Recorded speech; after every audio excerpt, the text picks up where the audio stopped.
ভালো ও গ্রহণযোগ্য নির্বাচন করতে পারলে বিনিয়োগে অনিশ্চয়তা কেটে যাবে বলে মন্তব্য করেছেন centre for policy dialogue সিপিডির fellow Mostafizur Rahman.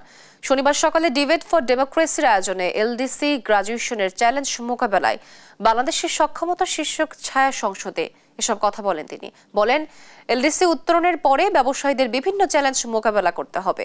LDC উত্তরণে জাতিসংঘে আরও ৩ বছর সময় বাড়ানো যেতে পারে বলেও মত দেন তিনি। ছায়া সংসদের প্রাইম ইউনিভার্সিটিকে হারিয়ে কুমিল্লা ভিক্টোরিয়া সরকারি কলেজ জয়ী হয়।